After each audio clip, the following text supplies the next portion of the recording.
महोदय, खरं तर हा प्रश्न वारंवार या सभागृहामध्ये मी मांडत आहे आणि प्रत्येक वेळेस तो परिवहनला कधी जातो, कधी नगर विकासला जातो, कधी कुठे-कुठे जातो. मलाच प्रश्न पडलाय, की असं का होतंय? कदाचित मी अतिशय सन्मानपूर्वक मंत्री महोदय सांगतो, की हा रेल्वेचं खातं प्रश्न आपल्या राज्यात नसल्यामुळं नाही, तुमचे प्रश्न. राज्याचा नाही, हा महारेलशी संबंधित ते वस्तुस्थिती आहे, परंतु वस्तुस्थिती नाही. जरी तशी असली तरी आज त्यांच्या प्रश्नाला न्याय मिळण्याची शक्यता आहे, कारण सन्माननीय मुख्यमंत्री सभागृहात आहे ओके. आणि सन्माननीय मुख्यमंत्री रेल्वे मंत्र्यांशी चर्चा करून हा प्रश्न निकाली काढेल याची मला खात्री आहे. माननीय मुख्यमंत्री माननीय मुख्यमंत्री महोदय सभागृहात असल्यामुळेच आमच्या आशा पल्लवित झालेल्या आहेत. खरं सांगायचं म्हणजे अनेक वर्षांपासूनची ही नाशिक पुणा रेल्वेची मागणी आहे. मागच्या काळामध्ये हा रेल्वेचा मार्ग जेव्हा बदलण्याचा निर्णय केंद्र सरकारकडून झाला, खरं तर ही महारेलची रेल्वे होती, ती नंतर सेंट्रल रेल्वेकडे गेली, म्हणून हा प्रश्न राज्य सरकारशी संबंधित आहे. आणि म्हणून ज्यावेळेस ती सेंट्रल रेल्वेकडे गेली तेव्हा त्याची अलाइनमेंट बदलली. माननीय सीएम साहेबांचा याच्यामध्ये सविस्तर अभ्यास आहे, अनेक वेळा त्यांच्याशी चर्चा झाली.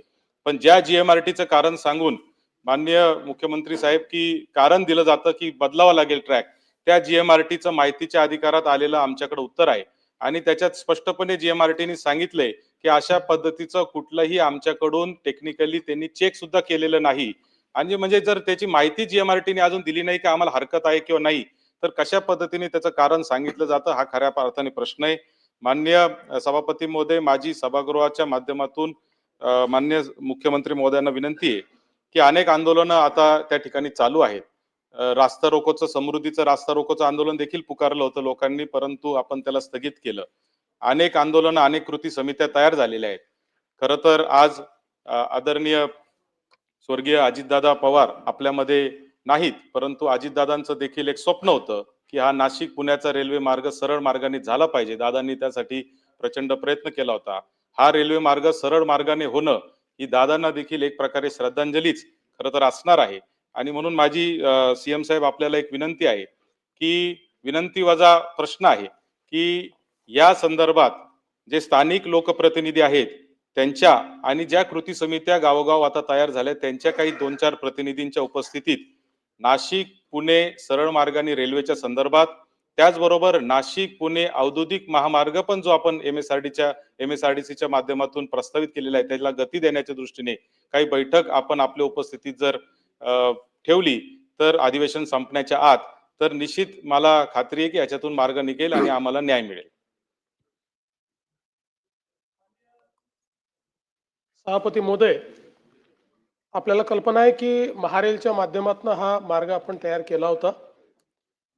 पण महारेल आपल्याला कल्पना असेल तर ती केंद्र सरकार आणि राज्य सरकारची मिळून तयार केलेली एक आपण कंपनी आहे. त्याला स्वतंत्र अधिकार नाही आहेत. ते त्या ठिकाणी एक प्रकारे कॉन्ट्रॅक्टरचं किंवा एजंटचं काम करतायत. त्या दृष्टीने तो मार्ग मंजूर करण्याकरता आपल्याला केंद्र सरकारकडेच पाठवावा लागतो. तो आपण केंद्र सरकारकडे पाठवल्यानंतर केंद्र सरकारने त्याच्यावर आक्षेप घेतला. आक्षेप घेतल्यानंतर मी स्वतः त्या ठिकाणी गेलो. आम्ही पूर्ण प्रेझेंटेशन त्यांच्या समोर केलं. त्यावेळी त्यांनी त्याला मान्यता दिली नाही. मी दुसऱ्यांदा गेलो. दुसऱ्यांदा त्याची बैठक झाली. त्याही बैठकीत त्यांनी असा विषय मांडला की ही जी ऑब्झर्वेटरी आहे ही 32 देशांची ऑब्झर्वेटरी आहे आणि या ऑब्झर्वेटरीला दुसरीकडे शिफ्ट करता येत नाही. या ऑब्झर्वेटरीचा जो काही बफर झोन आहे त्या झोनमधनं रेल्वे नेण्याची परवानगी देता येत नाही. तिथे ती ऑब्झर्वेटरी आहे आणि म्हणून मग त्यांनी ही सूचना मांडली की अल्टरनेट जो काही रूट आहे तो व्हाया शिर्डी करावा. फास्ट रेल असल्यामुळे त्याला एक 30 मिनिटं जास्त लागतील आणि मग हे जे काही सुटतायत काही जसं तुमचा भाग काही सुटतोय किंवा तिथनं काही त्याला जॉईंट द्याव्यात, एक्सटेन्शन्स द्याव्यात असा त्यांनी एक मार्ग त्या ठिकाणी सांगितला. पण साधारणपणे आपल्यापैकी राज्यामध्ये कोणालाही तो काही मार्ग मान्य नव्हता आणि म्हणून हे प्रकरण आता तिथेच थांबलेलं आहे.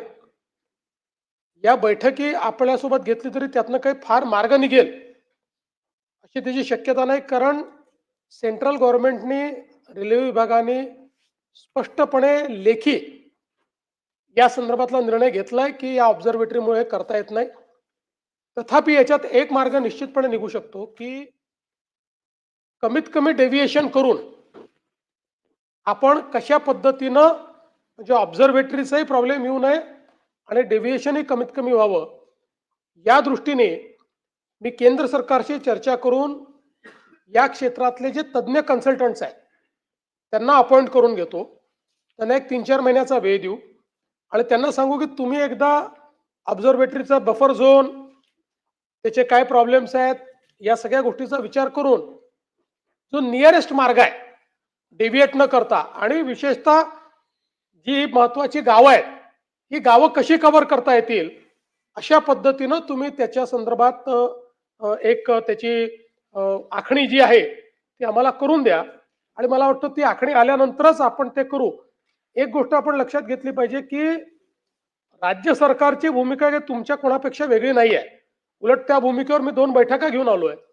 पण ज्यावेळेस ही भूमिका त्यांनी स्पष्टपणे मांडली की 32 देशाची ऑब्झर्वेटरी असल्यामुळे आम्हाला त्याचे नियम पाळावेच लागतील, तर त्याच्यावर आता उत्तर आपल्याकडे नाहीये आणि म्हणून यातनं काही ना काही टेक्निकल उत्तर एखाद्या एक्सपर्टने दिल्याशिवाय हे पुढे जाऊ शकणार नाही.